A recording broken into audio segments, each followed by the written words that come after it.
ಇಲ್ಲಿ ಅವ್ರ ಪಕ್ಷದಲ್ಲಿ ಟಿಕೆಟ್ ಕೊಡಲಿಲ್ಲ ಮಂಜುನಾಥ್ಗೆ, ಅವ್ರ ಅಳಿಯ ಅಲ್ಲಿ ಕರ್ಕೊಂಡು ಬಿಜೆಪಿ ನಿಲ್ಲಿಸ್ಬಿಟ್ಟಿದ್ದಾರೆ.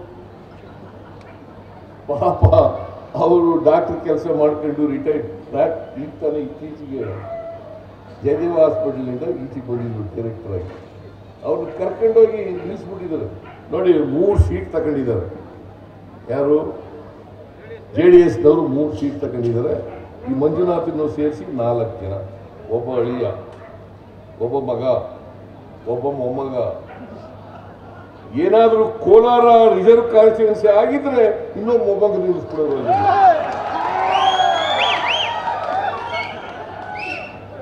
ಕುಟುಂಬದವ್ರಿಗೋಸ್ಕರ ನೀವೆಲ್ಲ ಓಟ್ ಹಾಕ್ಬೇಕ? ಇವರ ಅಸ್ತಿತ್ವ ಉಳಿಸ್ಕೊಳ್ಳಿಕ್ಕೋಸ್ಕರ, ಕೇವಲ ಸ್ವಾರ್ಥಕ್ಕೋಸ್ಕರ ಇವತ್ತು ಬಿಜೆಪಿ ಜೊತೆ ಸೇರ್ಕೊಂಡಿದ್ದಾರೆ. ದೇವೇಗೌಡ್ರೆ, ನೀವು ಅದಕ್ಕೆ ನಾನು ಹೇಳಿದೆ, ತಾಯಿಯಾಗಲು ಪ್ರಯತ್ನಿಸಿ ವಿಫಲರಾಗ್ತಿದ್ದೀರಾ? ನೋವಾ IVFನ ನುರಿತ ಫಲವತ್ತತೆ ತಜ್ಞರನ್ನ ಭೇಟಿಯಾಗಿ ಉಚಿತ ಸಮಾಲೋಚನೆಯನ್ನ ಪಡೆಯಿರಿ. ಆ JDS ಅಂತ ಸೆಕ್ಯುಲರ್ ಅಂತ ಇದೆಯಲ್ಲ, ಅದು ತಗದಾಕ್ಬಿಡಿ. ಇನ್ಮೇಲೆ ಅದು ಇಟ್ಕೋಬೇಡಿ ಅಂತ.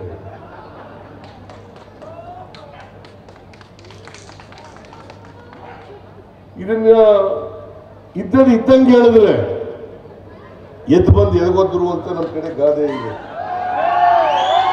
ನಿಮ್ಮ ಕಡೆನೂ ಇದೆಯಾ? ನಮ್ಮ ಕಡೆ ಗಾದೆ ಇದೆ. ಇದ್ದಂಗೆ ಹೇಳಿದ್ರೆ ಎದ್ದು ಬಂದು ಎದಗೋದ್ರು ಅಂತ ಒಂದು ಗಾದೆ ಇದೆ.